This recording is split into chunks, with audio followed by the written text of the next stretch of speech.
आज की वार्ता है यह किसके निष्ठावान हैं। देशद्रोहियों और गद्दारों की कभी भी कमी नहीं थी, लेकिन अब इनकी इतनी हिम्मत हो गई है कि देश की राजधानी में भारत तेरे टुकड़े होंगे के नारे खुलेआम लगाते हैं। सेना को गाली देना, विदेशी अखबारों में देश के खिलाफ लिखना आदि इनके हथकंडों से आप वाकिफ ही हैं। आखिर कौन है ये देशद्रोही, कौन है इनके पीछे? आइए इस बारे में प्रोफेसर कपिल कुमार जी से जानने का प्रयास करें। नमस्ते कपिल जी, संगम टॉक्स नमस्कार, में आपका नमस्कार स्वागत रुचि जी, है। बहुत-बहुत शुक्रिया और ये मौका देने का और एक अच्छा वार्तालाप आपकी जो ऑडियंस है उसके साथ करने का और बहुत ही प्रासंगिक है, बहुत ही टाइमली है आपका इस विषय के ऊपर चर्चा करना। जी धन्यवाद कपिल जी। तो हम सभी के मन में इस विषय ये किसके निष्ठावान है, जब हमने ये विषय देखा तो इस विषय से संबंधित अनेकों प्रश्न हमारे मन में आए। तो वो प्रश्न मैं आपसे आज पूछना चाहूंगी। पहला हमारा प्रश्न है कि वे कौन लोग हैं जिनकी निष्ठा पर आप यहाँ सवाल उठा रहे हैं? रुचि जी, ऐसा है कि 44 साल मैंने इतिहास पढ़ाया, इतिहास पे शोध की। मैंने कभी ये नहीं सोचा था कि जो चीज़ें हम इतिहास में पढ़ाते थे, कि हम क्यों गुलाम हो गए? क्यों लोगों ने गद्दारी की? क्यों सेठ हमीचंद ने या जयचंद ने या किसी और ने गद्दारी की देश के साथ? तो कभी ये नहीं सोचा था कि अपनी ज़िंदगी के अंदर वही चीज़ें मुझे दोबारा देखने को मिलेंगी। हम सोचते थे कि किसी ज़माने में लोग अपने रजवाड़े को बचाने के लिए गद्दारी करते थे कि आक्रांता आता है, आने दो, उसको जीतने दो, उसकी मदद कर दो, ये लूट के चला जाएगा, हम अपना राज अपना बड़ा कर लेंगे, पड़ोसी को वो कर देंगे या पैसे के प्रलोभन में करते थे। लेकिन आज जो है, कई श्रेणियाँ पैदा हो गई हैं इसके और जैसे एक श्रेणी तो मैंने कल ही देखी, परसों और कल में हमारे chief of defence staff general Rawat ji की इस दुखद घटना में मृत्यु के ऊपर जिस तरीके से कुछ लोगों ने सोशल मीडिया पे ट्वीट करने शुरू किए, मतलब सोशल मीडिया पे थे, लेकिन शायद ऐसा कोई व्यक्ति मेरे सामने पड़ जाता इस तरीके का ट्वीट करते हुए, तो मैं अपने पे संतुलन नहीं रख पाता। देशद्रोह एक चीज है, देश के विरुद्ध जाना एक चीज है, गद्दारी एक चीज है, लेकिन ये तो एक जिसे आप कहेंगे वो सैडिस्ट मानसिकता। क्या आप इतने बड़े सैडिस्ट हो गए हैं कि हिंदुस्तान को अगर कोई भी नुकसान होगा, कोई भी क्षति होगी, तो उसके ऊपर आप जो है तालियां बजाएंगे, नाच करेंगे, जश्न मनाएंगे और हर तरीके की टिप्पणी करेंगे। मतलब एक तरफ वो राहुल गांधी श्रद्धांजलि अर्पित कर रहे थे और दूसरी तरफ मैं कुछ कांग्रेस के उन लोगों की ट्वीट देख रहा था कि राफेल के जितने भी गवाह हैं उन्हें एक एक करके दुर्घटना दिखा करके हटा दिया जा रहा है। तो ये भाई साहब जो है, और यूथ कांग्रेस लिखा हुआ उसके ऊपर किसी एक प्रदेश, मतलब ये एक्सपर्ट से भी ऊपर हो गए, सब कुछ हो गए। और अगर मैं इनकी श्रेणी बताना शुरू करूंगा, क्योंकि अब इन्हें श्रेणीबद्ध करना भी बहुत जरूरी हो गया है और किस श्रेणी से किस तरीके से फिर उसको हमें निपटना होगा, आज के युवक के लिए वो भी बहुत जरूरी हो गया है। एक तो श्रेणी है जो ये, जिससे मैं कहूंगा जिनका कि वो पाकिस्तान प्रेम जो है कभी भी नहीं जाता। तो एक जमाने में उस श्रेणी में वो फारूक अब्दुल्ला आते थे या उमर अब्दुल्ला या महबूबा आते थे, उस श्रेणी में अब एक और अंग जुड़ गया है मणिशंकर अय्यर का, सिद्धू का, दिग्विजय सिंह का। और कोई भी भारतवासी ये मानने को तैयार नहीं होगा, चिदंबरम, सलमान खुर्शीद, 5 कांग्रेस के ये बड़े नेता, कि ये बड़े नेता कांग्रेस के जो हैं, ये बिना अपने हाईकमांड के इशारे के कोई वक्तव्य दे सकते हैं।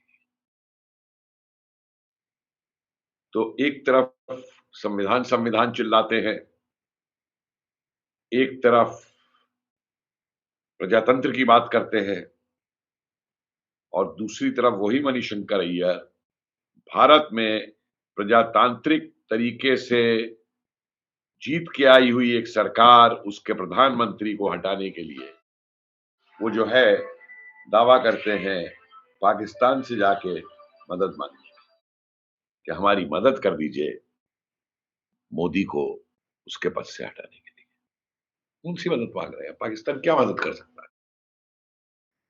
पाकिस्तान क्या एटम बम छोड़ने भेजेगा? यहाँ पे प्रधानमंत्री घर पे या मिसाइल छोड़ेगा? तो कौन सी मदद आप मांग रहे हैं प्राइम में पाकिस्तान से? इसका मतलब साफ है कि आप चाह रहे हैं कि पाकिस्तान या आतंकवाद को बढ़ावा दे, देश में दंगे करवाए, हिंदू मुस्लिम वैमनस्य करवाए, जिसके आप फायदा उठा करके, जिसके ऊपर आप जो है अपना वो करें राजनीति से। देखो दिग्विजय सिंह है, जाकिर नाइक से प्यारा उनको कोई नहीं। वो तो हिंदुत्व आतंकवाद की बात उन्होंने की, बाकायदा किताब रिलीज की थी उनकी। तीसरे नए पैदा हुए हैं अभी अभी सिद्धू साहब। साहब तो कहना खैर, इनको साहब किसी भी प्रकार से साहब शब्द को ही अपमानित करना है। और जब इसने पहली बार पाकिस्तान पे बोलना शुरू किया था, तो मैंने 2 लाइनें लिखी थी कि एक पूरी कविता मैंने बना दी थी कि जब तक तो था ये बीजेपी में नहीं खुलती थी इसकी जुबान, और जब से पहुंचा कांग्रेस के अंदर चिल्लाने लगा पाकिस्तान पाकिस्तान। तो इसको लेकर के इन्होंने, आप ये देखिए, अभी 3-4 दिन पहले भी इसने बयान दिया कि पाकिस्तान के साथ सीमा खोली जानी चाहिए, पाकिस्तान से व्यापार होना चाहिए, पाकिस्तान के व्यापार ना होने से बड़ी क्षति हो रही है पंजाब के लोगों की। इनसे कोई एक मूर्ख आदमी से एक बात पूछे कि जो देश गधे बेचने की स्थिति में आ गया है अपनी अर्थव्यवस्था को संभालने के लिए, उससे तुम व्यापार कमा के मुनाफा कमाना चाहते हो? तुमको मुनाफा कमाने देगा? कभी कश्मीर में जाके उन व्यापारियों से बात करें, जब बारमूला और उधर रास्ता खोला गया था और उन्होंने व्यापार शुरू किया उधर, तो पैसा दबा के बैठ गए, इन व्यापारियों का पैसा तक नहीं भेजा। और फिर उस रास्ते को खोल के, उस व्यापार के माध्यम से उस देश से तुम व्यापार करने को कह रहे हो जो रोज यहां पे ड्रग्स बेचता हो, कभी ड्रोन से ड्रग्स गिरवाता हो नीचे, कभी सुरंग खोद करके ड्रग्स बेचता हो, कभी वायर्स जो हैं उनके ऊपर से ड्रग्स फेंकता हो। उनको आप ट्रैकर वो देना चाहते हैं कि ड्रग्स भेजिए और आप आराम से लेकर के। और क्यों व्यापार? किस लिए व्यापार? हमने क्या ठेका ले रखा है उनकी अर्थव्यवस्था को सुधारने का या उनको वो करने का? अपना बड़ा भाई साहब बना दिया है उन्होंने इमरान खान को। तो मैं तो हंस के कह रहा था कि भाई ये भी बता दें कि उनके वो ससुर कौन है और जीजा कौन है पाकिस्तान के अंदर, वो सबके नाम गिना दे, कि बादशाह को अपना ससुर बता दे या किसी और को अपना जीजा बता दे या किसी और को अपना छोटा भाई बता दे। और ऐसे व्यक्ति को देखिए, जिस आदमी को ये नहीं दिखाई देता कि पिछले 1 महीने पहले ही वहां पे सिख डॉक्टर को जो है गोली मारी गई, जिसको ये नहीं दिखाई देता कि सिख और हिंदू लड़कियों के साथ किस प्रकार से बलात्कार किए जाते हैं, उनका धर्म परिवर्तन करके उनको घर से उठवा के किस तरीके से उनकी जबरदस्ती शादी कराई जाती है। क्या ये सिद्धू आंखों से अंधा है? क्या इसके कान नहीं है? और उस पर ये कहता है कि उस पाकिस्तान के साथ बातचीत की जाए और उस पाकिस्तान के साथ जो है वो किया जाए, व्यापार किया जाए। एक आतंकी फैक्ट्री, सारी दुनिया ये कहती है कि ये आतंकी फैक्ट्री है, आतंक को फाइनेंस करते हैं, आतंकी पैदा करते हैं बचपन से मदरसों में अपने, आतंकी ट्रेन करते हैं, फिर उन आतंकियों को दुनिया भर में एक्सपोर्ट करते हैं। अरे हिंदुस्तान तो छोड़िए, फ्रांस में, जर्मनी में, अमेरिका तक में जो आतंकी पकड़े गए हैं वो फिर पाकिस्तान के ट्रेन के होते, पाकिस्तान वाले वहां क्यों पहुंचे थे? वहां तो हिंदुत्व नहीं था, वहां तो हिंदुत्व इन पे जुल्म नहीं कर रहा था, लेकिन ये इनको दिखाई नहीं देता। तो इसलिए सबसे पहली, और मैंने सबसे पहली ये पंचमुड़ी जो है, ये लोग इनकी जो 5 का ग्रुप है, इसलिए लिया कि ये वो लोग हैं जो सत्ता में मिनिस्टर रह चुके हैं, चाहे वो मणिशंकर अय्यर हो, चाहे सलमान खुर्शीद हो, चिदम्बरम हो, दिग्विजय सिंह हो चीफ मिनिस्टर, और ये सिद्धू साहब अभी मिनिस्टर थे और अब कांग्रेस के प्रेसिडेंट हैं वहां पे। तो इसके पीछे फिर आपको एक मानसिकता देखनी पड़ेगी, और मानसिकता उस पार्टी की देखनी पड़ेगी जिस पार्टी ने इनको मिनिस्टर बनाया, जिस पार्टी के अंदर ये मौजूद है, और जिस पार्टी के ये पारिवारिक दास है। और उस पार्टी की मानसिकता क्या है? कंगना रनावत ने एक गलती की उस दिन, मैंने कहा भी था ये, जब उसने कहा कि सन 14 में देश को आजादी मिली, उसको एक लाइन जोड़नी चाहिए थी उसमें कि सन 14 में देश को आजादी मिली एक परिवार के राज से, सन 14 में देश को आजादी मिली स्कैम से, सन 14 में देश को आजादी मिली कमीशन खाने से। और सत्ता से बाहर होने का आम जनता को एक बात ये समझनी चाहिए कि क्यों इतनी ज्यादा सत्ता की हवस इनके ऊपर हावी है, नेहरू परिवार के ऊपर, कि ये कोई भी हथकंडा अपना सकते हैं। मुझे एक बात बताइए, आपका दुश्मन देश, और आप उससे गुप्त रूप से अपनी पार्टी की संधि करके आ जाते हैं। अगर उस संधि के अंदर कोई गुप्त और कोई वो आपका एग्रीमेंट नहीं है, तो आपको उस डॉक्यूमेंट को पब्लिक करने में क्या दिक्कत है? आप करिए ना उसको पब्लिक। वो पब्लिक नहीं करेंगे। जिस दिन टर्की पाकिस्तान के पक्ष में स्टेटमेंट देता है, अगले दिन कांग्रेसी टर्की के अंदर अपना फॉरेन ऑफिस खोलते हैं। क्यों भाई? ऐसा क्या प्रेम है तुम्हारा टर्की ने तुमको दे दिया जो टर्की के साथ तुम्हारा ऑफिस खोल रहा?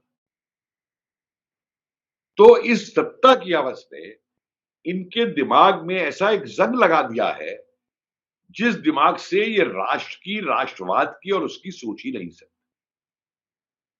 और इसका एक प्रभाव अब मैं देख रहा हूं कुछ रीजनल पार्टीज के ऊपर, कि जैसे पुराने रजवाड़े होते थे ना, कि भाई वो मोहम्मद गोरी हमला कर रहा है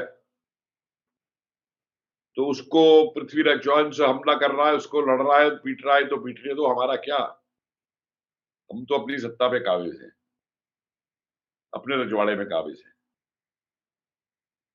तो वही हालात कुछ उत्तर प्रदेश में मैं देख रहा हूं, जहां वो अखिलेश यादव जी मौजूद है। हम जनता की सेवा करते हैं।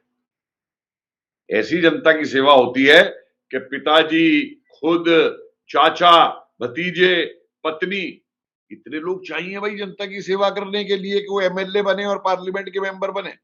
तो इतने दिन से सेवा कर रहे हैं तो उत्तर प्रदेश पता नहीं क्या हो जाना चाहिए था,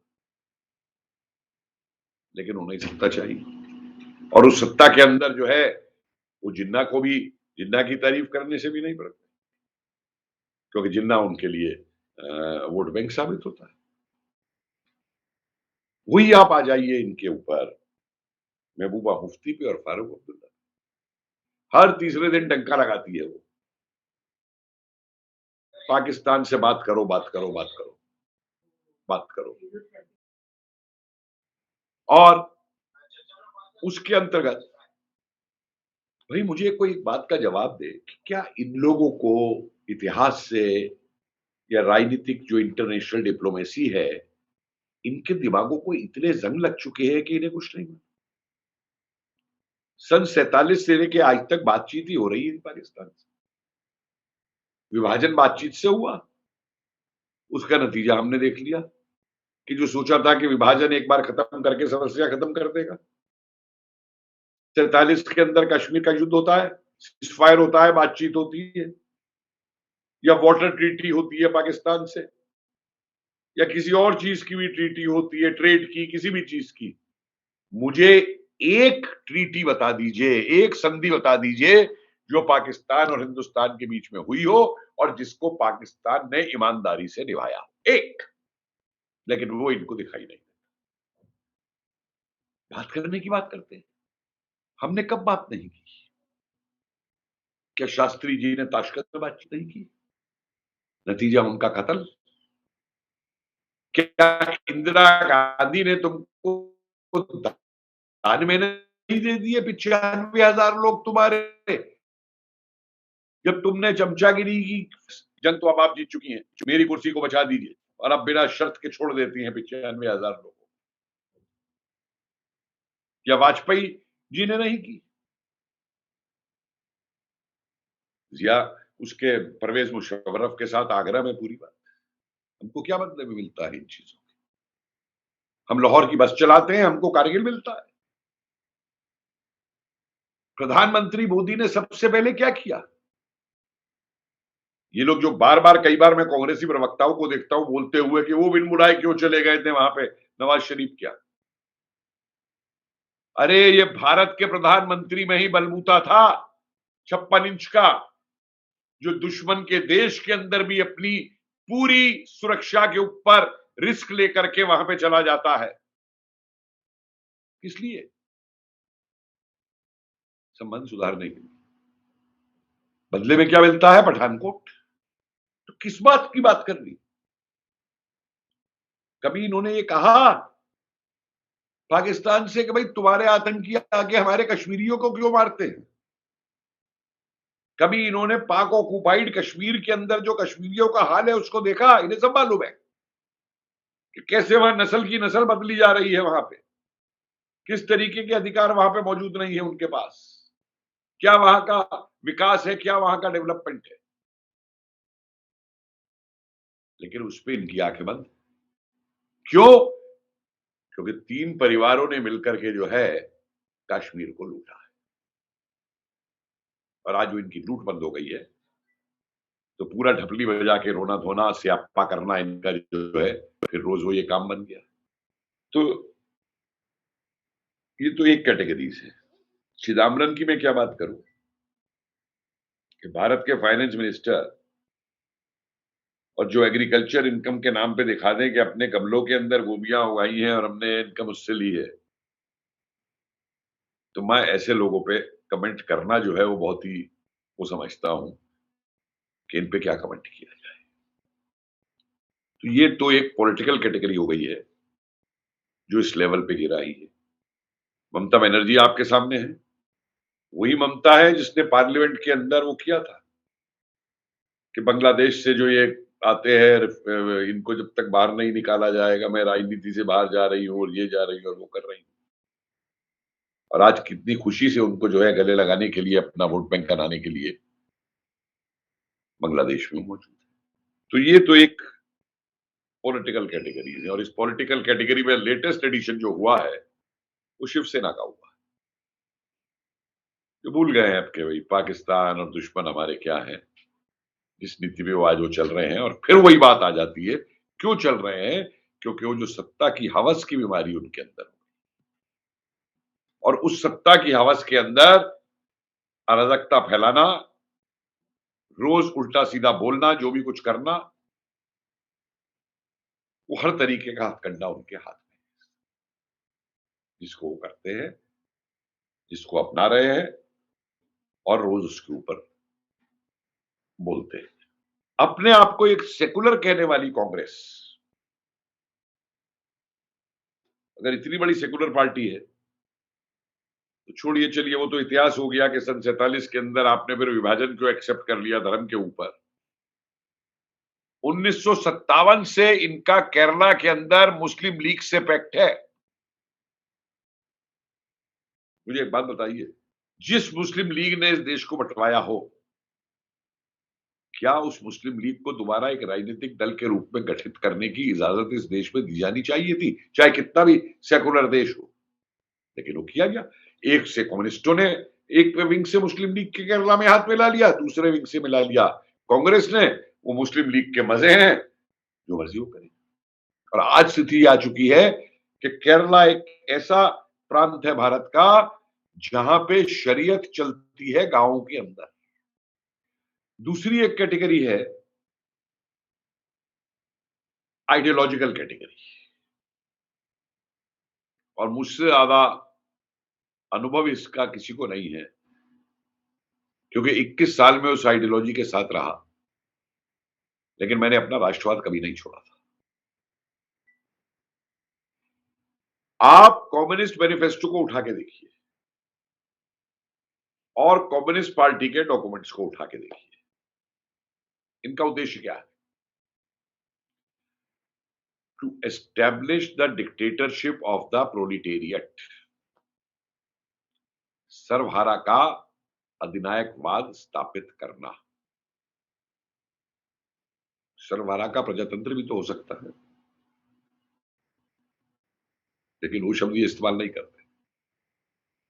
और मुझे दुनिया के अंदर एक कम्युनिस्ट राष्ट्र दिखा दीजिए, यूएसएसआर के जमाने से, और आज तो बचे ही 2-3 है अभी, चीन है, क्यूबा है, जहां के ऊपर नागरिकों को कोई भी एक स्वतंत्रता मिली हो, बोलने की, काम करने की, इधर से उधर जाने की, सोचने तक की। एक स्वतंत्रता मुझे बता दीजिए जो किसी भी कम्युनिस्ट राज्य के अंदर जो है जनता को दी गई है। ये जो कश्मीर है, ये जो चीन है इस समय, तो चीन को बनाया इन मल्टीनेशनल्स ने ना, क्योंकि वहां पे कोई लेबर लॉज नहीं, तो कोई स्ट्राइक नहीं होगी, तो आपको सस्ती लेबर मिल रही है, आपको सस्ती जमीन मिल रही है। ये नहीं मालूम कि आप उस ड्रैगन को खड़ा कर रहे हैं जिस ड्रैगन के लिए नेपोलियन ने 1812 में कहा था कि China is a sleeping dragon, don't wake her up otherwise she will shake the world. अब जब और चीजें सामने आई, जब बायोलॉजिकल वॉरफेयर सामने आया, ये सामने आया, तो आपको परेशानी हो रही और आप भाग रहे। तो मार्क्सवादियों का एक उद्देश्य है कि भारत के अंदर भारतीय संविधान में जो भी अधिकार सुविधाएं भारतीयों को दी हुई, उसका पूरा इस्तेमाल एक टूल के तौर के ऊपर करके अपनी डिक्टेटरशिप स्थापित करने के लिए अपने प्रयास आगे बढ़ाए जाने चाहिए।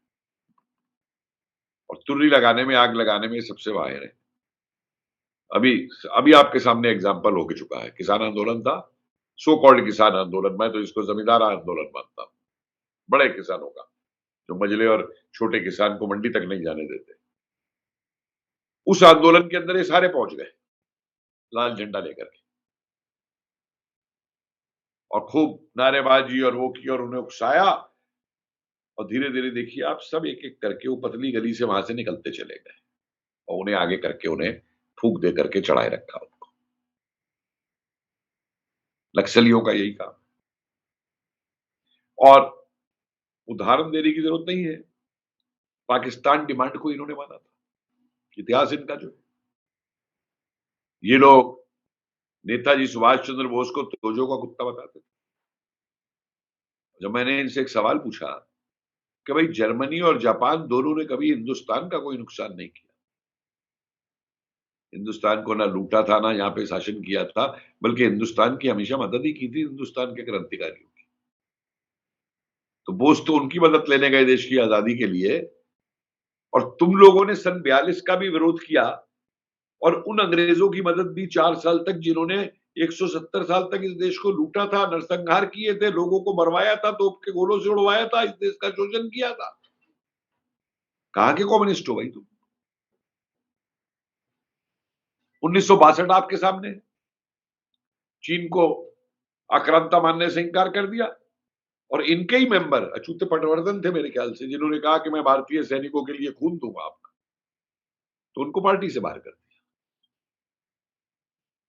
अब पूरे ये टुकड़े टुकड़े गैंग को इसके नारे लगवाने और वो करने जेएनयू के अंदर। मैंने तब कहा था, मैं कहा ये 25 जने जेएनयू में नारे लगाने वाले हो जो ना तुम, इस देश में प्रजातंत्र तुम्हारे नारे लगाने से नहीं बचा हुआ। इस देश का प्रजातंत्र, हमारा संविधान अगर आज बचा हुआ है तो इसलिए बचा हुआ है कि हमारा जवान 24 घंटे बॉर्डर पे खड़ा होके सियाचिन में, रन ऑफ कच्छ में, असम के जंगलों में 24 घंटे इस देश की रक्षा करता है। इसलिए तुम्हारे अधिकार बचे हुए हैं। नहीं, मुझे एक अधिकार आप दिखा दीजिए जो चीन और पाकिस्तान के अंदर, जिनके तुम गुणगान करते हो, वहां की जनता को इस तरीके का एक भी अधिकार मिला हुआ, जो एक भी आवाज उठा सके। तो ये समझ में आता है कि इनका कम्युनिस्टों का एक अपना एजेंडा है, ये उस एजेंडे से चलते हैं। दुनिया भर में पिट चुके हैं, लेकिन इन्हें फिर भी अकल नहीं आई। दुनिया भर में पिट चुके हैं। और आप मुझे एक बात बताइए, चीन भी कम्युनिस्ट अपने को कहता है ना, वो अपने राष्ट्र हित को सबसे ऊपर रखता है। और हमारा कम्युनिस्ट जो सन 42 में किया था वही आज करता है। आप कहलवा के तो दिखवा दीजिए राष्ट्रहित की बात इनसे, हल्ला क्यों मचाए? ये जमींदारा किसानों को जब ये पहुंच गए वो देने के लिए, मैंने सवाल किया था कि भैया अब तुम्हारी वो भूमिहीन मजदूर को जो तुम सपोर्ट देने की बात करते थे वो कहां गई? कृषक सरवारा वो कहां गई? वो छोटा किसान कहां गया? वो मझला किसान कहां गया? जो तुम ये जमींदारा किसानों को, जिनके काजू और शराब और पता नहीं क्या क्या वहां पे चल रहा है और टेंट लगा के बैठे हैं, तुम इनको अपनी सपोर्ट दे रहे हो। कहां गई तुम्हारी आइडियोलॉजी? देश के बारे में कभी देश को देख करके सोच ही नहीं सकते। उस दिन आपके सामने एक वो स्टेटमेंट आया उसका, मणिशंकर अय्यर का था, कि हिंदुस्तान जो है वो अमेरिका का गुलाम बन गया है। जब ये बिडेन और ये पीएम की मीटिंग हुई तो मैंने आपको परसों ही पूछा, मैं कहा भैया पुतिन साहब आए थे, अब आपका क्या कहना? इनकी दिक्कत ये है कि हिंदुस्तान आज अपने पैरों पे खड़ा होके दुनिया में बराबरी की बात क्यों कर रहा है, जो इनके पुरखे ना करवा पाए कभी। नेहरू तो अपने आप को बहुत बड़ा इंटरनेशनल लीडर मानते थे ना। इनको दिक्कत है कि आज हिंदुस्तानी सिर उठा के क्यों चल रहा है, आज मेड इन इंडिया की बात क्यों हो रही है। ये मोनोपोली कैपिटलिज्म जो इन्होंने फैलाया था 47 के बाद से, मैंने तो बार बार एक बात कही है कि 47 से पहले अंग्रेजों की नीति थी डिवाइड एंड रूल, और कांग्रेस की नीति बनी रूल एंड डिवाइड। शायद इतना अंग्रेजों ने भारतीय समाज को नहीं बांटा था जितना भारतीय समाज को इन्होंने सन 47 के बाद से बांटा।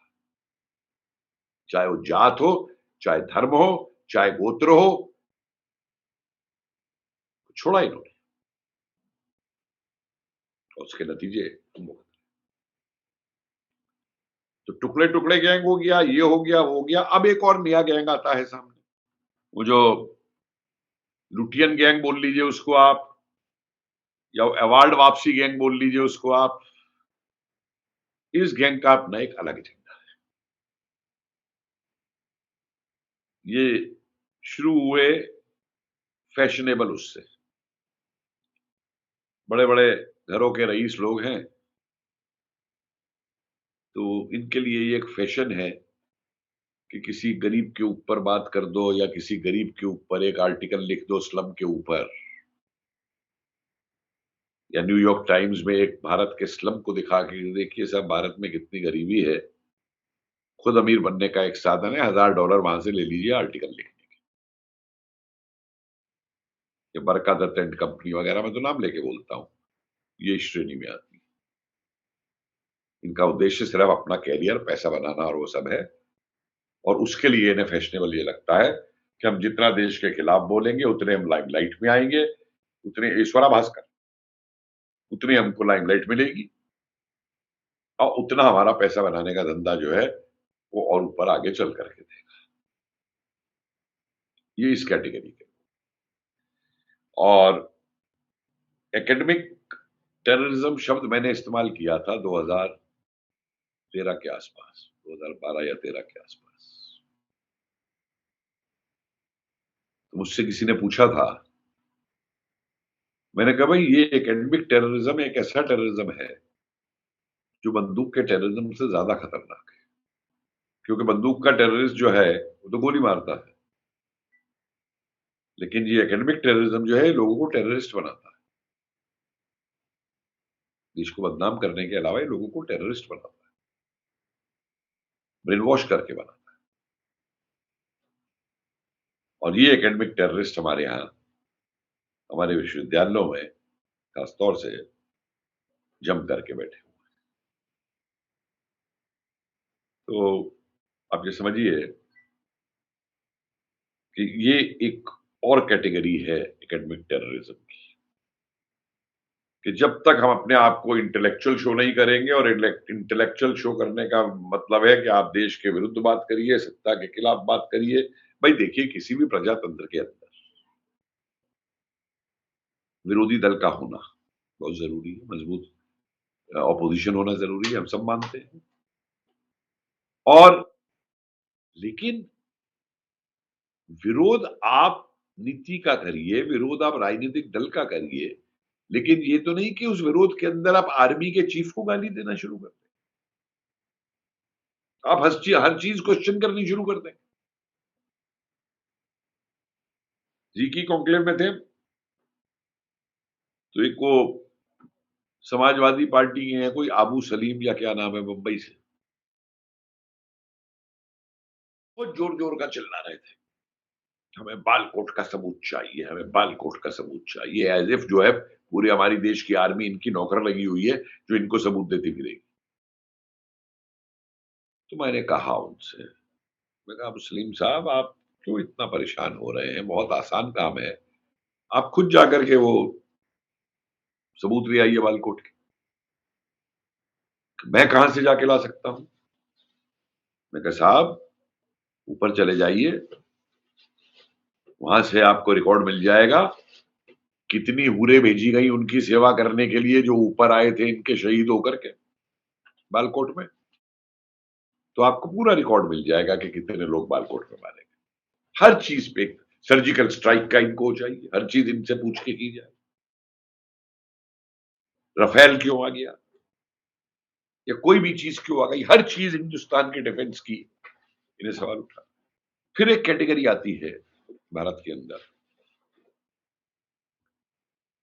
देखिए एक बात ये समझिए कि किसी भी देश का नागरिक अगर दूसरे देश में जाके गायब हो जाता है और लौटता नहीं है अपने देश, तो वो देश पागल हो जाता है। कोई अमेरिकन नेशनल जो है अगर किसी कंट्री में जाके गायब हो जाए और ना आए अमेरिका लौट करके, तो आप देखिए अमेरिका कितना हल्ला जाएगा। 2 लाख से ज्यादा पाकिस्तानी नेशनल जो हिंदुस्तान में वीजा लेके आए सन 47 के बाद से, वो आके इस देश में गायब हो गए। और हमारी सरकारों ने एक इतना सॉफ्ट स्टैंड लेके, यही पॉलिटिक्स में, अरे साहब वो तो उनके रिश्तेदार होंगे वहां पे, ये होंगे वहां पे, इसलिए रिश्तेदारों से मिलने को चुप गए, नहीं जाके रहना चाहते पाकिस्तान में, ये और वो। अब उनमें कितना स्लीपिंग एजेंट है पाकिस्तान का, ये एक बहुत महत्वपूर्ण सवाल आ जाता है। और फिर दूसरा तो जो इन्फिल्ट्रेशन से आया, बांग्लादेशी ही नहीं। आप मुझे एक बात बताइए, क्या रोहिंग्याओं को जम्मू तक का रास्ता मालूम था जो बर्मा बॉर्डर से आए? उनको किसी ने ऑर्गेनाइज तरीके से ले जाकर के जम्मू में कैंटोनमेंट के पीछे बसाया ही ले जाकर के ना, सामने आना चाहिए। और हमारे यहाँ के बड़े बड़े वकील, फिर अब तो मैं उसे 1 रुपए वाला वकील बताता हूं, क्योंकि सुप्रीम कोर्ट ने औकात उनकी 1 रुपए कर दी थी जुर्माना लगा के। ह्यूमन राइट्स, साहब ये रिफ्यूजी है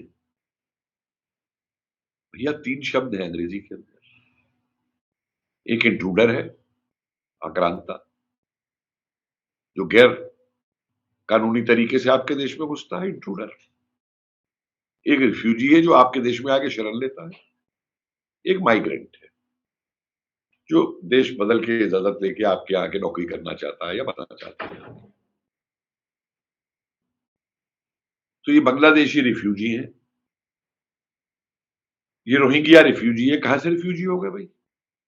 रिफ्यूजी तब होते जब ये हमारे बॉर्डर पे आते, हमारी चेक पोस्ट के ऊपर लिखवाते कि भाई हम यहाँ पे, हम अपने देश में पीड़ित हैं, हुए, हम आपके देश के अंदर रिफ्यूज लेना चाहते हैं, आपके देश में रिफ्यूजी बनना चाहते हैं।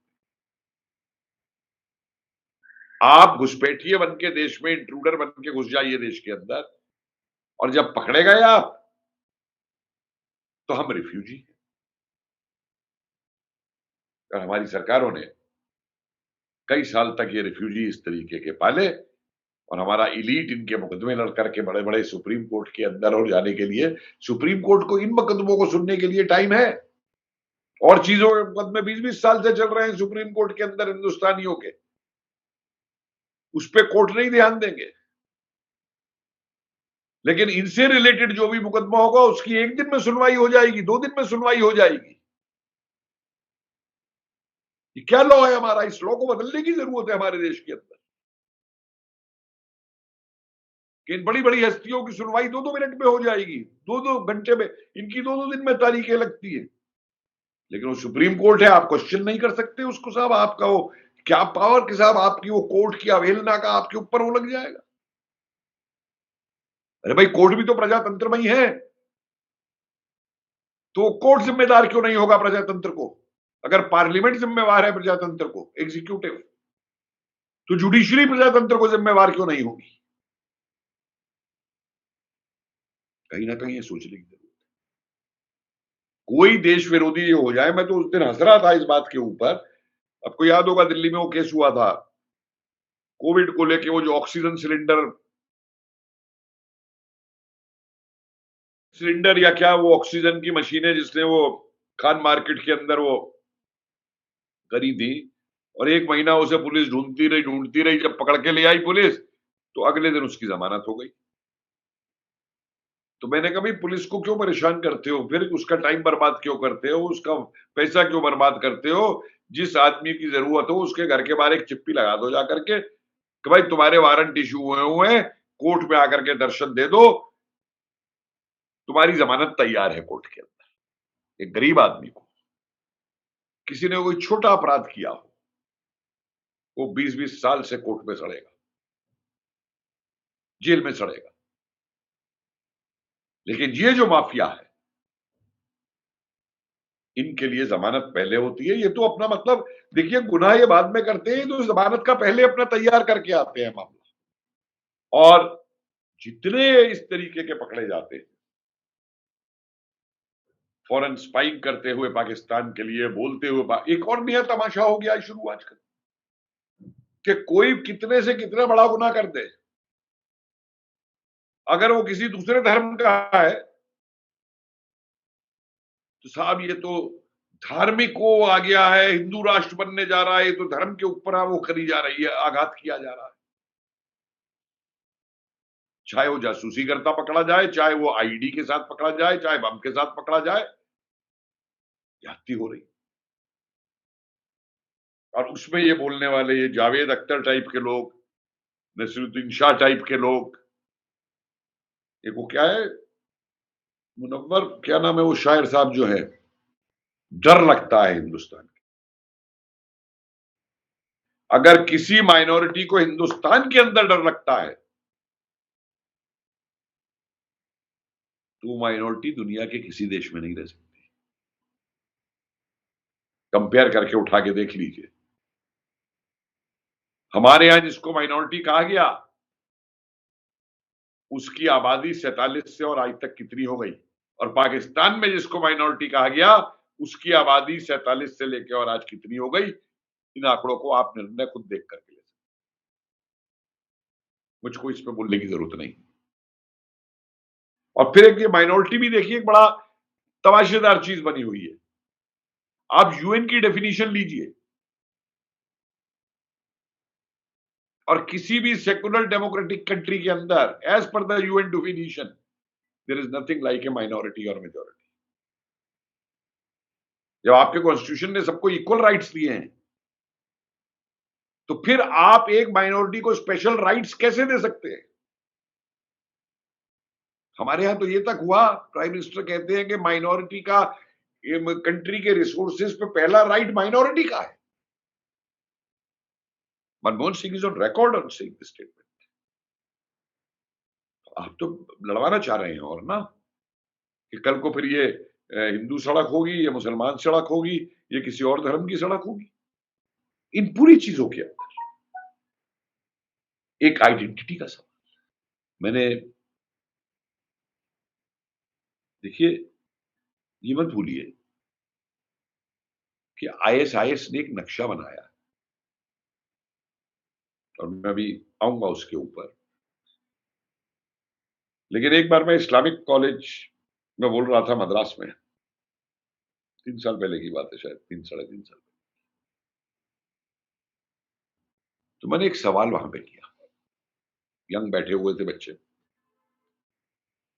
मैं कहा मैंने माना गरीबी है आप लोगों में, रोजगार नहीं मिलता, आपके यहाँ लड़की एमएससी कर ले तो शादी को लड़का नहीं मिलता आसानी से, पर मुझे एक बात बताइए कि आपकी कौम के ऊपर नाम पर राजनीति करने वाले आज भी, ओवासी हुआ, वो आजमगढ़ वाला हुआ, वो ये अंसारी हुआ, या महबूबा हुई, या और कई हुए, नवाब मलिक, और ये कई हुए, आपकी कौम के नाम पे राजनीति करने वाले जो आपकी कौम के नाम के ऊपर वोट डालने की बात करते हैं, तो आपकी कौम तो गरीब है, आपकी कौम को तो रोजगार नहीं मिलता, इनके कुनबे जो हैं वो इतने अमीर कैसे हो गए? इनके बच्चे कैसे अमेरिका और इंग्लैंड में पढ़ते हैं जाकर के? इनके बच्चों को नौकरियां कैसे मिल जाती हैं? आप जाइए मदरसे में। मैं कहा जिस दिन तुमने इनके गिरबान में हाथ डाल करके सवाल पूछ लिया उस दिन दंगे खत्म हो जाएंगे इस देश के अंदर। लेकिन एक पूरे नेशनलिस्ट नैरेटिव को 47 के बाद से देश में खत्म किया गया। जी सलाम के ऊपर एक दिन मैं 15 अगस्त के दिन में लेक्चर दे रहा था, 1 घंटे का प्रोग्राम था, राष्ट्रवादी मुस्लिम करके। तो जब मैंने अशफाक उल्लाह से और अजीमुल्लाह से लेकर के नाम गिनाने शुरू किए और इस तक आया मैं शेरवानी तक, ये मुनव्वर शेरवानी तक कश्मीर में, तो फोन इन था वो प्रोग्राम, फोन आने शुरू हुए मुझे कि सर ये आप क्या नाम बता रहे हैं, हमने तो ये कभी नाम सुना ही नहीं। मैं कहा तुम्हें कौन सुनाएगा, तुम्हें तो मदरसे में सिर्फ जिन्ना का नाम और लियाकत अली का नाम बताया जाएगा, तुमको ये क्यों बताया जाएगा? क्यों ये मुल्ला और मौलवी जो है इनको किसने अधिकार दिया है कि देश के अंदर फतवे जाहिर कर दे, अपना कानून चला दे फतवे जाहिर करके? क्या ये किसी सेकुलर डेमोक्रेसी में हो सकता है? क्या ये किसी सेकुलर डेमोक्रेसी में होगा कि आप किसी का हाथ काट दें, किसी को आप गोली मार दें? साहब हमारा धर्म तो ये नहीं कहता। मैं किसी धर्म के खिलाफ नहीं हूं। मैंने पूछा एक सवाल इन लोगों से, एक इनके अतीकुर रहमान साहब आते हैं, इस्लामिक स्कॉलर बंबई से, तो एक स्टेटमेंट दे दिया उन्होंने कबीर बेदी ने, कि मुगलों को डेमोनाइज किया जाता है। तो पहले ये और एक समीर चौधरी कोई डायरेक्टर थे, वो जी पे बोलते रहे। मेरी बारी आई, मैंने कहा साहब मुझे एक दो सवालों के बहुत छोटे से जवाब दे दीजिए। अतीकुर साहब, आप बहुत बड़े इस्लामिक स्कॉलर हैं, तो ये मैं मान के चलता हूं कि आपने बाबरनामा, अकबरनामा, बरौनी, इन सबको पढ़ा होगा। उन्हें, हाँ साहब मेरी तो मास्टरी है, मुझे एक एक शब्द याद है उसका। अब वो जोश में कह तो गए, पर उन्हें मालूम नहीं था मैं आगे क्या कहने जा रहा हूं। तो मैंने कहा साहब फिर मुझे ये बताइए कि आप ये क्यों कहते हैं कि हिंदू डेमोनाइज करते हैं मुगलों को? क्या बाबरनामा हिंदुओं ने लिखा? जिस बाबरनामा में वो खुद लिखता है कि इतनों के धर्म परिवर्तित किए गए तलवार से, इतनों के इतने मंदिर तोड़े गए, इतनों को लूटा गया। या अकबरनामा क्या किसी हिंदू ने लिखा था? जिस अकबरनामे में अकबर लिखता है कि मैंने 40,000 हिंदू कत्ल हुए आपके बराबर में, चित्तौड़गढ़ में, तो क्या किसी हिंदू ने लिखा है? तो डेमोनाइज तो आप खुद आप अपने को करते हैं, और डेमोनाइज नहीं करते आप, तो इसमें फक्र महसूस करते हैं। यही अगर आप ये कहते हैं कि उस जमाने की बर्बरता थी और आज हमें ये नहीं चाहिए, तो बात खत्म हो जाती है। एक तरफ आप कहते हैं कि इस्लाम के अंदर किसी दूसरे के धर्म की जगह पे और उस जगह पे मस्जिद बनाना नापाक है, और हजारों मस्जिदें आपने इस देश में मंदिर तोड़ करके बना दी, तो उन्हें नापाक घोषित करिए अगर आप इस्लाम के मानने वाले हैं। और फिर एक बाबरी ढांचा गिरने के ऊपर आप कहते हैं साहब मुस्लिम सेंटिमेंट वाज हर्ट। चलिए आपका सेंटिमेंट हर्ट हुआ था, लेकिन आपने फिर कभी सोचा है ये कि जो हजारों हिंदुओं के मंदिर आपने 1000 साल से तोड़े, उस पे हिंदू सेंटिमेंट पे क्या हुआ? बराबर की बात करिए। क्या हिंदू का कोई सेंटिमेंट नहीं है? क्या हिंदू इंसान नहीं है जो आप उस पर उसका उसके उसके कोई सेंटिमेंट की बात नहीं होगी किसी भी चीज को लेकर के? तो ये आज भी ऐसा तबका जो पाकिस्तान परस्त है, मैं सारे मुसलमानों के लिए नहीं कह रहा हूं, मैं सिर्फ उस सेक्शन की बात कर रहा हूं। हमारे यहां भी जावेद उस्मानी, ये अपना कर्नल उस्मानी हुए, ब्रिगेडियर उस्मानी कश्मीर के अंदर, अब्दुल हामिद हुए, या हमारे प्रेसिडेंट हुए मिसाइल मैन हुए, हम क्यों उनका नाम इज्जत से लेते हैं? लेकिन जब सलमान खुर्शीद हिंदुत्व की तुलना बोको हरम से करेगा और आईएसआई से खड़ा करेगा, तो फिर मुझ जैसा खड़ा होकर उनको जवाब देगा। 4 धर्म हिंदुस्तान में पैदा हुए, हिंदू धर्म, बौद्ध धर्म, जैन धर्म, सिख धर्म। मुझे एक उदाहरण दिखा दीजिए जो इन चारों धर्मों में से किसी ने देश के बाहर कदम रख करके तलवार से किसी को धर्म में परिवर्तित किया हो। हमारे भी व्यापारी गए, व्यापार करने बहुत गए, बौद्ध धर्म फैला बहुत व्यापार के उससे पहला, हिंदू धर्म भी फैला, कंबोडिया गया, कंपुचिया गया, बाली तक गया, तलवार से नहीं गया। काफिर जो शब्द इस्तेमाल किया गया, हमने किसी के लिए काफिर शब्द इस्तेमाल नहीं किया।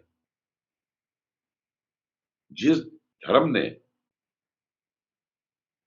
सर्वधर्म संभावे की बात की हो, जिस धर्म की हर प्रार्थना ओम शांति से खत्म होती है, जो धर्म वासुदेव कुटुंबकम की बात करता हो, अतिथि देवो भव की बात करता हो, सर्वे भवन्ति सुखनम की बात करता हो, आप कहते हैं ये लोग बोको हराम है। बोको हराम जो करता है वो इनके, वो एक बार मैंने कहा था वो गांधी जी के 3 बंदर जो हैं आजकल, अब 4 हो गए। एक कहता है आतंकी जो करते हैं धर्म के नाम पे उसको देखो मत। दूसरा कहता है आतंकी जो किसी को मारने से पहले धर्म के नाम पे नारा लगाते हैं उसको सुनो मत। तीसरा कहता है ये आतंकी जो कर रहे हैं देख लो सुन लो, इसके बारे में बोलो मत कुछ भी। और चौथा एक बंदर आ गया है, वो कहता है कि जो भी कुछ आतंकवाद कर रहा है दुनिया के अंदर, उस पर लिखो मत कुछ भी। आप एक देखिए। कपिल जी, मैं एक एक प्रश्न मेरे मन में आता था कि वे लोग जो भारत रुक गए थे लेकिन जिनका दिल पाकिस्तान में ही है, उनको एक्सपोज करना बहुत जरूरी है। और उनका ये भ्रम जाल तोड़ना कि हम तो स्वेच्छा से भारत में रुक गए थे, उनके बारे में आप क्या कहना चाहेंगे? देखिए, दो चीजें हैं। एक तो आज ही मैंने एक ट्वीट भी किया है माउंट बेटन को लेके। जिन एरियाज में पाकिस्तान की डिमांड थी, वो एरियाज तो पाकिस्तान में गए ही नहीं। सबसे ज्यादा यूपी में थी, बिहार में थी, हैदराबाद पाकिस्तान में जाना चाहता था। और आज भी अगर आप ऑपरेट करने की जगह देखेंगे तो ये ओवासी कहां ऑपरेट कर रहे हैं। और इस बात के ऊपर वहां के इंटेलिजेंसिया को हमेशा बड़ा एक दुख रहा पाकिस्तान के, कि माउंट बेटन साहब ने हमको वो इलाके नहीं दिए जो इलाकों में हमारी सबसे ज्यादा पाकिस्तान की डिमांड थी, और पाकिस्तान बहुल्य इलाके। दूसरी बात, बहुत कम लोगों को मालूम है ये चीज, कि जिन्ना ने जिसने पाकिस्तान पाकिस्तान की बात की, इस्लामिक स्टेट की बात की, उसने अल्टीमेटली ये क्यों बयान दिया कि सेकुलर स्टेट होगा पाकिस्तान। जब जिन्ना को उन्हीं मुस्लिम इकोनॉमिस्ट ने, दो तीन ने बताया कि क्या हल्ला मचा रहे हो, अगर सारा मुसलमान पाकिस्तान में आ गया तो इन्हें रखोगे कहां और खिलाओगे कहां इन्हें। लेकिन एक चीज मैं बताऊंगा आपको, देखिए 57 के बाद से अब तक मैं हर किसी को एक श्रेणी में नहीं रखूंगा, हर किसी को मैं शक की निगाह से नहीं देखूंगा। क्योंकि फिर आप बताइए मुझे इस बात का क्या जवाब है कि बरखा दत्त, सोरा भास्कर, अरुंधति रॉय, दिग्विजय सिंह, मणिशंकर अय्यर, सिद्धू, ये तो मुसलमानों से ज्यादा पैरवी कर रहे हैं देशद्रोहियों की। तो क्या जवाब? और फिर उन पे आप क्या जवाब देंगे? देखिए, मैंने एक फर्क बता दिया था सिर्फ इतना। किसी ने उस दिन फर्क पूछा मुझसे, मैं कहा देखिए, इस्लाम और हिंदू धर्म में सिर्फ एक फर्क मैं उदाहरण देके बता सकता हूं, और वो फर्क ये है कि मोहम्मद गोरी को 16 बार जो है पृथ्वीराज चौहान ने छोड़ दिया था। हराने के बाद भी उसको मारा नहीं, उसको कैदी नहीं बनाया, उसको वापस भेज दिया। ये है हिंदुत्व या हिंदूवाद जिसे आप कहेंगे। और मोहम्मद गोरी को एक ही मौका मिला, और उसने क्या किया वो है। ये फर्क जो है समझना पड़ेगा पूरे इसमें। और जानबूझ करके जो मैंने एक बात कही कि जो नेशनलिस्ट नैरेटिव था, देखिए आजाद हिंद फौज के अंदर कैसे मुसलमान और हिंदू एक हो गए थे लड़ने के लिए, या 1857 के अंदर भी एक कैसे होकर के लड़े थे। और भी बहुत उदाहरण,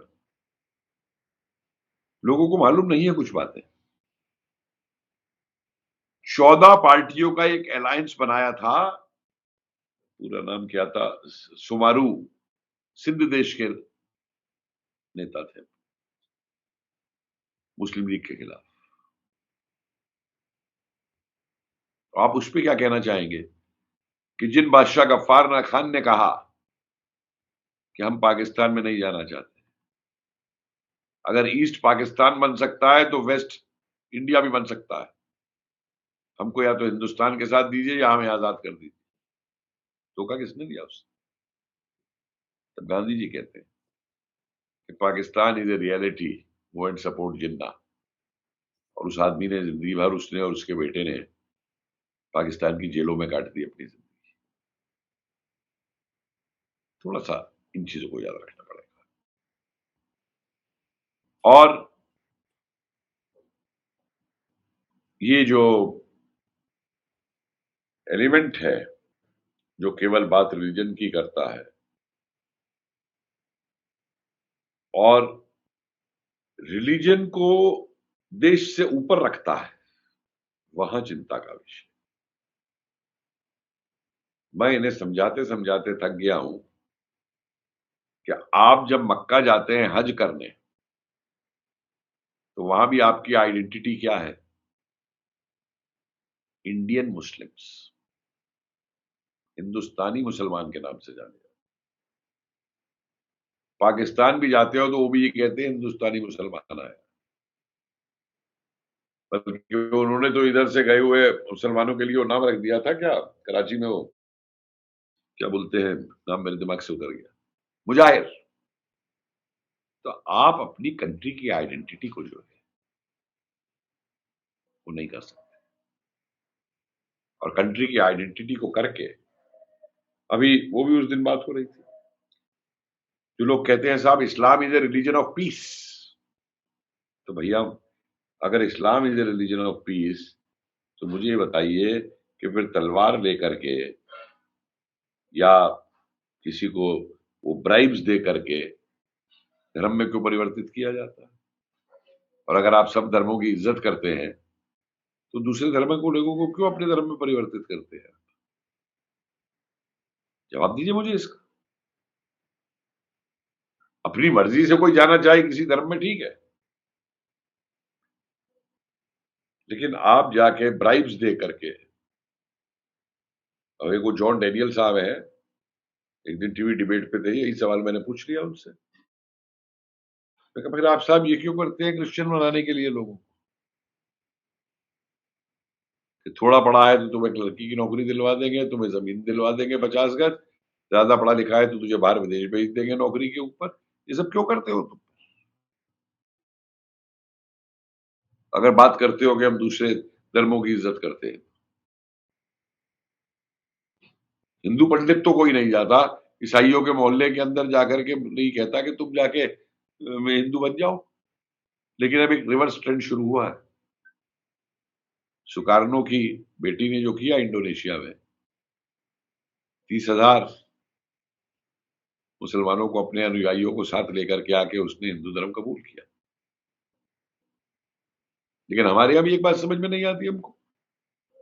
अभी ये रिजवी बना है हिंदू उस दिन, शिया बोर्ड वक्फ बोर्ड वाला, तो भाई साहब उसको हिंदू तो बनाया बनाया, उसकी जाति भी बना दी। जब हम ये मानते हैं कि हिंदू धर्म में कोई जाति नहीं है, हिंदू धर्म में सिर्फ वर्ण है, जिन वर्णों को अंग्रेजों ने रातों रात जाति में कन्वर्ट किया था, देखिए जो नाई, तेली, धोबी, लोहार,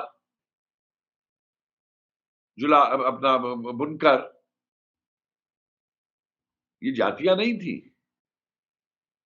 ये परंपरागत वर्ण थे, पेशेवर पेशेवर समुदाय थे ये, जिनको रातों रात 1861 की सेंसस में अंग्रेजों ने जो है कास्ट, लो कास्ट में बदल दिया। क्यों नहीं हमारे चारों शंकराचार्य बाहर आकर के कहते कि हिंदू धर्म में कोई जात पात नहीं? क्यों मौका देते हैं आप दूसरे धर्म को कि वो आपके धर्म पे उंगली उठा के और आपके लोगों को परिवर्तित करें अपने धर्म के अंदर? ये भी देखना होगा। खाली उनको दोष देने, उनका तो काम ही यही है, इस्लाम के नाम पे करना या क्रिश्चियनिटी के नाम पे करना इस चीज को। तो अब एक सवाल ये आता है कि ये 4, 5, 6 कैटेगरीज के जो लोग हमारे देश में मौजूद हैं इस समय, कि जो पूरा देश को अराजकता की तरफ ले जाना चाहते हैं, तोड़ना चाहते हैं देश को, हर एक के अपने मंसूबे अलग अलग। एक बक्कल उखाड़ने वाला पैदा कर दिया इन्होंने, वो टिकैत। मैंने कहा वो एक दिन अपने बाल नोचेगा, खुद कपड़े फाड़ेगा अपने। लेकिन ये जो कुछ हो रहा है इसका एक इंटरनेशनल डायमेंशन है। अगर आप इंटरनेशनल जियो पॉलिटिक्स में जाएंगे, मैंने एक बात कही थी, उस समय कोई लोग मानने को तैयार नहीं थे। उस डिबेट में हमारे एक दो जनरल साहब भी थे, बड़े सीनियर, उन्होंने कहा था कि आप ये किस बेस पे एनालिसिस दे रहे हैं? आज मेरा वो एनालिसिस साबित हुआ जब मैंने ये कहा कि जो फेनेटिक इस्लामिक वर्ल्ड है, आईएसआईएस की और उसकी, तालिबान की, या जो टेररिस्ट हैं, इनका और चाइना का, चाइना, पाकिस्तान, टर्की और बाकी इन सबको मैं एक जगह रखता हूं, आईएसआईएस से लेके और ये तालिबान और इन ग्रुप्स को, इनका एक इंटरनेशनल ऑर्गेनाइजेशनल टाइप सेटअप बन चुका है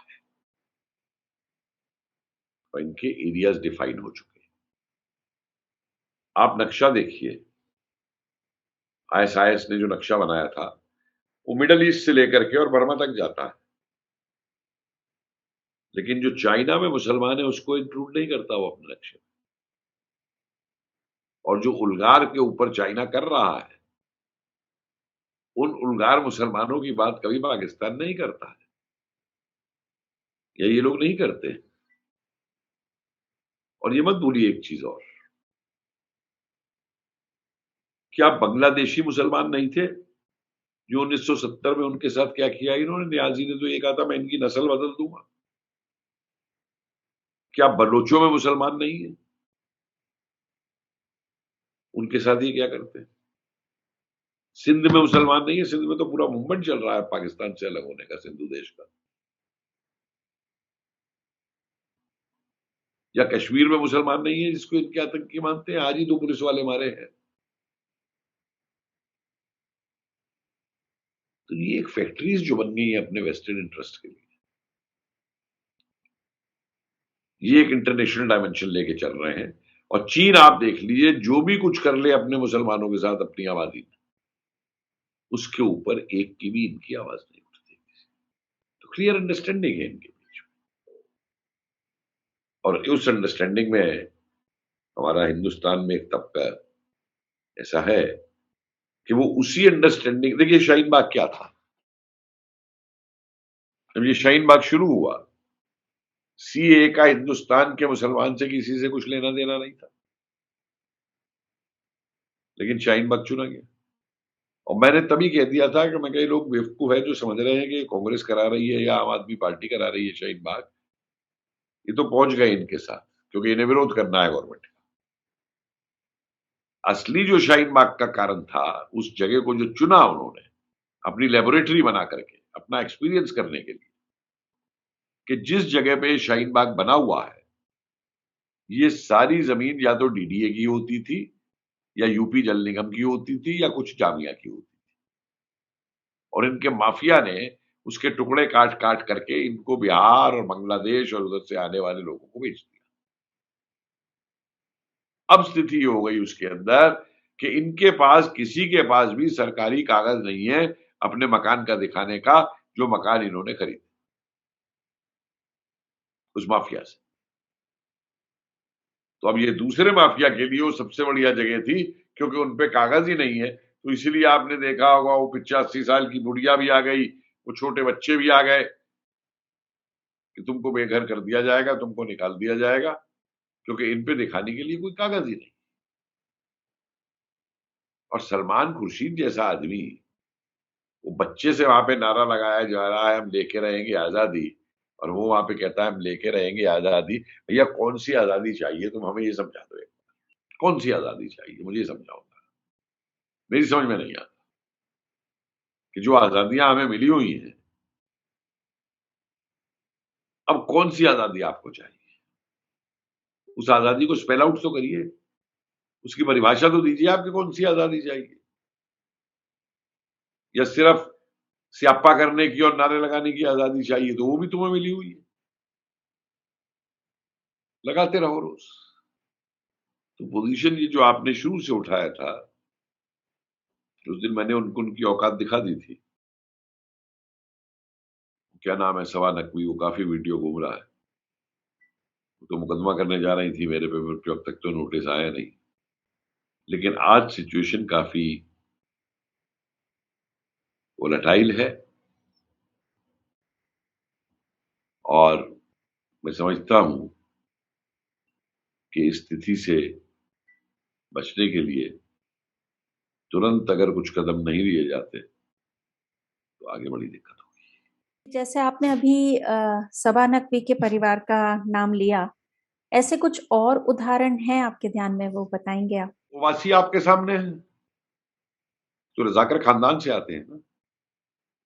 आप मुझे बताइए कि 47 के अंदर जिन रजाकरों ने वहां पे कत्लेआम किया ना वहां पे, और जो चाहते थे कि हैदराबाद पाकिस्तान में जाए, उन रजाकरों पे कोई एक्शन नहीं। नेहरू साहब ने खुला छोड़ दिया उनको। एक सीआईडी रिपोर्ट पे मैंने नारा देखा अभी, सन 47 नवंबर की सीआईडी रिपोर्ट है, मैंने ट्वीट भी की थी वो, होम पॉलिटिकल फाइल्स में मिली मुझे नेशनल आर्काइव्स में। और वो नारा मैंने बचपन में मेरठ में सुना भी था, मैं मेरठ से आता हूं, कि लड़के लिया था पाकिस्तान, हंस के लेंगे हिंदुस्तान। ये ऑफिशियल सीआईडी की रिपोर्ट में ये नारा मेंशन है। तो भाई आप ले लीजिए हंस के, जो कोशिश कर रहे हैं। लेकिन एक बात मैं ऐसे तत्वों को बताना चाहता हूं, ऐसे कई परिवार आपको मिल जाएंगे, देखिए एक नहीं कई मिल जाएंगे आप। ये अंसारी परिवार क्या है, मुख्तार अंसारी वाला, एक भाई वाइस प्रेसिडेंट बनता है और दूसरा भाई क्या कर रहा है, और वाइस प्रेसिडेंट बनने के बाद में वो क्या करता है। ये और ये राणा अयूब को देखिए ना, गुजरात फाइल वाली जो जिसने लिखी थी, सारा झूठा साबित हुआ। और अब भी मुझे तो ब्लॉक कर रखा है क्योंकि जवाब नहीं दे पाते हैं मेरे उसका ट्विटर पे। हर चीज पे हिंदुस्तान को आप खरीद करो, हर चीज पे आप हिंदुस्तान को खरीद, यहाँ का खाओगे, यहाँ का पियोगे, लेकिन निष्ठा तुम्हारी जो है वो उनके साथ है जो तुम्हारे दिमागी कंप्यूटर का बटन दबाते हैं वहां से। एक बटन वहां से दबाना ही कि सारे शुरू हो जाएंगे। एक बटन चीन से दबता है, एक बटन इधर इस्लामाबाद से दबता है, लेकिन अब दोनों बटनों का एक रिमोट हो गया,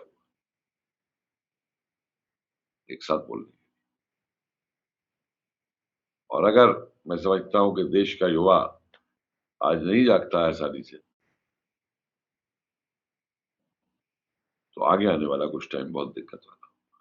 जी, तो कपिल जी, आज के जो राष्ट्रवादी युवक हैं, उन्हें आप इस सिचुएशन में क्या राय देना चाहेंगे, उन्हें क्या कहना चाहेंगे?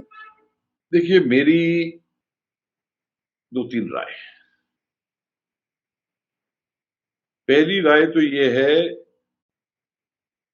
कि बिना देश के आप आगे नहीं बढ़ सकते। मैं जेएनयू में एक बार एक लेक्चर दे रहा था, तो जानबूझ के मुझसे एक साहब उठ के खड़े हो गए, what is nation, what is nationalism. मैंने कहा भाई ऐसा है कि मैं इतना पढ़ा लिखा तो हूं नहीं कि मैं तुम्हें यूरोपियन बड़े बड़े ऑथर्स को कोट करना शुरू कि नेशन क्या होता है, नेशनलिज्म क्या होता है।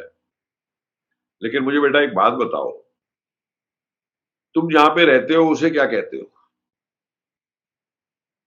बोले जी घर है हमारा। मैं कहा अगर तुम्हारे घर पे कोई हमला करे, छोड़ के भाग जाओगे या उसको दे दोगे या बचाओगे? नहीं साहब बचाएंगे, छोड़ के क्यों भाग जाएंगे। तो मैं बेटा, जिस भूमि पे वो तुम्हारा घर बना हुआ है ना, जिसको तुम अपना घर कह रहे हो, जहां रहते हो, वो तुम्हारा देश है। और अगर उस पर कोई हमला करेगा तो उसको बचाना राष्ट्रवाद है। इससे आसान परिभाषा मैं आपको नहीं दे सकता। तो एक लड़की उठ के खड़ी हो गई। आज के ग्लोबल टाइम्स के अंदर इंटरनेशनलिज्म का जमाना है। I am a global citizen, why should I talk of nation and nationalism. मैं राष्ट्रवाद की बात क्यों करूं, राष्ट्र की बात क्यों करूं? मैं तो साहब ग्लोबल नागरिक हूं। मैंने कहा जी बड़ी अच्छी बात है, आपका विचार है अगर इतना बढ़िया के ग्लोबल नागरिक हैं आप, तो एक दो काम कीजिए। बोली क्या? मैं कहा एक तो अपना पासपोर्ट ग्लोबल बनवा लीजिए, जहां बनता हो कहीं पे, तो एक रहने भी कहीं वहीं पे चली जाइए जहां पे कोई ग्लोबल कॉलोनी हो,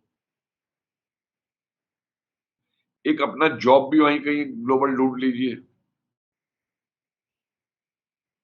तो फिर पूरी तरीके से ग्लोबल बनिए ना। ये तो नहीं होगा कि रहेंगे खाएंगे आगे हिंदुस्तान की आप, और फिर हिंदुस्तान को गाली निकालेंगी और कहेंगे आप ग्लोबल सिटीजन, तो भैया फिर ग्लोबल बन जाइए, आपको कौन मना कर रहा है।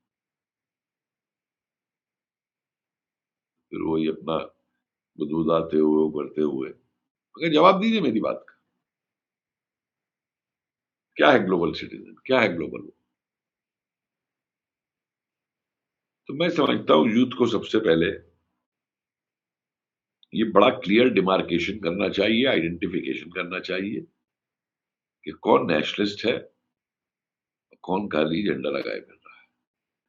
क्योंकि बहुत से लोग भी जो अपने को नेशनलिस्ट क्लेम करते हैं, मैं उनकी उससे एग्री नहीं करता तौर तरीकों से। तो पहले वो जरूरी, उसके बाद में आपको नेशनलिस्ट होने के साथ साथ आपको ये भी तय करना पड़ेगा कि आप या आपकी फ्यूचर जनरेशंस, आगे आने वाली पीढ़ियां जो है, वो किस धर्म का पालन करना चाहते हैं। एक ऐसा धर्म जो विश्व शांति की बात करता है, या एक होने की बात करता है, या कोई ऐसा धर्म जो काफिर और उसकी बात करता है। ये भी सोचना बहुत जरूरी है। और इन सबको सोच के अपना करियर बनाने में आगे, मुझे कोई एतराज नहीं है जो लोग कहते हैं कि साहब आज का युवक करियर बना रहा है, भाई क्यों ना बनाए, लेकिन आज के युवक को भी जो इज्जत मिली है, मैं तो रहा हूं करीबन 40 कंट्री घूमी है मैंने, 2 साल वेस्ट इंडीज में भी रहा, 8 9 महीने ऑस्ट्रेलिया में भी रहा, बहुत दुनिया देखी है। लेकिन जितना सिर उठा के हम आज चल सकते हैं हिंदुस्तानी, उतने पहले नहीं देखा था। ये ग्रेजुअल चेंज होते देखा है अपनी आंखों के सामने से, कि चीन तक देश देश के अंदर हिंदुस्तानी की जो है आईटी एक्सपर्ट।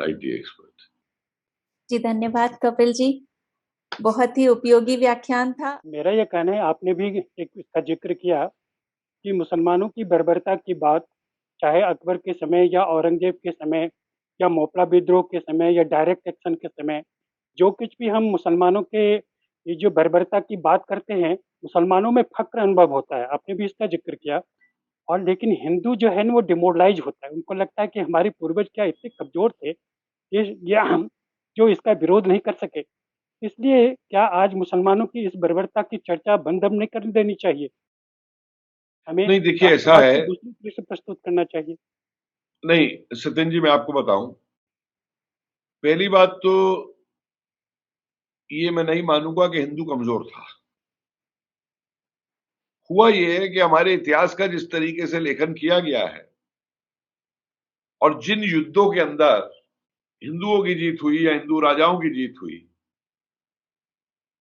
मुझे बताइए राजा छत्रसाल को कितनी जगह पढ़ाया जाता है, दुर्गावती को कितनी जगह पढ़ाया जाता है, और जो महाराणा प्रताप पढ़ाया जाता था उसके नाम के आगे जब हमारी सरकार है कांग्रेस की महान शब्द हटाती है, तो इसका मतलब क्या है। तो वो इतिहास तो अब निकल के सामने आ रहा है। मैंने खुद अपना एक ट्रस्ट बनाया है, organization for unearthing suppressed realities of Hindustani history. मुझे एक शिकायत भी है, सब लोग कहते हैं कि इतिहास लिखा जाना चाहिए, नया इतिहास आना चाहिए, सामने चीजें आनी चाहिए, लेकिन लोग ये भूल जाते हैं कि इतिहास जो है वो कोई भानुमति के पिटारे में से निकल के नहीं आता, उसके लिए शोध भी करनी पड़ती है, उसके लिए फाइनेंसेस भी चाहिए होते हैं। वो मदद करने को लोग आगे नहीं आएंगे, सिर्फ प्रवचन दे देंगे कि इतिहास बदल के लिखिए। मैं तो थोड़ा गुस्से में आ जाता हूं उस बात के ऊपर ठीक है, मुझको जो लिखना है मैं कर रहा हूं, लेकिन मेरी भी लिमिटेशन है, मैं कितना कर सकता हूं। सवाल यह है कि ये देखिए एक बेसिक रिलीजियस आइडियोलॉजिकल डिफरेंस है जिसमें मैंने हिंट किया कि एक धर्म है जिसकी हर प्रार्थना भी ओम शांति शांति से खत्म। मैंने आपको पृथ्वीराज चौहान वाला एग्जाम्पल भी दिया कि 16 बार वो है, लेकिन मुझे ये बताइए कि आप इनका क्या करेंगे, Sidhu and Manishankar Iyer and company का। मैं तो इनका नाम अब यही लिखा हुआ है, Sidhu Digvijay and Manishankar and company and sons. तो सवाल यह है, एक मैं बहुत बड़ा प्रश्न आपके सामने डाल रहा हूं। देखिए, आप किसी भी 10, 15, 18 करोड़ लोगों को बाहर नहीं निकाल सकते। तो सवाल यह है कि निष्ठा क्या हो। मेरा ये मानना है कि जैसे अभी ये शुरू भी हुआ था धर्म परिवर्तन के खिलाफ कानून, कुछ तो हम देख लेते हैं, कुछ नहीं देखते। दिल्ली के अंदर से हरिजन बस्तियों में से, दलित बस्तियों में से इतवार को बसें भर भर के जाती हैं सरदना या और छोटे टाउन में, वहां धर्म परिवर्तन किया जाता है। वापस आके के बताना नहीं कि परिवर्तन हो गया क्योंकि वो रिजर्वेशन मारा जाएगा। तो कम से कम मैं ये नहीं कह रहा कि भाई किसी का अपने धर्म में परिवर्तन करो, लेकिन राष्ट्रवादी तो बने ये लोग। देश की तो सोचे कोई, खाएगा यहाँ का वो करेंगे, लेकिन सर्विस विदेशों की होगी। तो ये अब नहीं चलने वाला, ये मैंने साफ कर दिया। कि एक बात और मैं बता दूं आपको कि अगर हिंदू असहिष्णु होता तो सन 47 नहीं होता, पाकिस्तान नहीं बन सकता। और अब लोग इस गलतफहमी में ना रहे कि आज सन 47 है, आज 2021 है। और मैं बार बार एक बात कहता हूं कि आज के युवा को वो तो भूल जाए कि कोई एक चाटा मारे तो दूसरा गाल आगे कर दो, भूल जाइए। अब उस बात को भी भूल जाए कि कोई मुझे पहले चाटा मारेगा फिर मैं चाटा मारूंगा, वो भी नहीं चलेगा। आज हमें ऐसा युवा चाहिए कि जो कोई हाथ अगर हमारी तरफ उठने की भी कोशिश करता है तो उस हाथ को हम उठने से पहले काट करके डालें। जब तक ये मनोवृत्ति नहीं आएगी, हम पे लोग हावी होते हैं। हमारा बच्चे को मां सिखाती है गाली नहीं देना, लड़के नहीं आना पड़ोस में, मारपीट नहीं करनी। तो दूसरे बच्चे को क्या करता है, उसके हाथ में चाकू दे देता है, ऐसे काटा जाता है। तो बहुत सी चीजें सोचनी, बाकी वक्त ही बताएगा। लेकिन मुझे वो बार बार याद आ जाता है वही स्लोगन जो मैंने अभी कहा था कि लड़के लिया था पाकिस्तान, हंस के लेंगे हिंदुस्तान। जो आज हो रहा है जो कुछ, अगर उसके ऊपर भी भारतीय नहीं जागा अभी तो फिर बहुत मुश्किल है।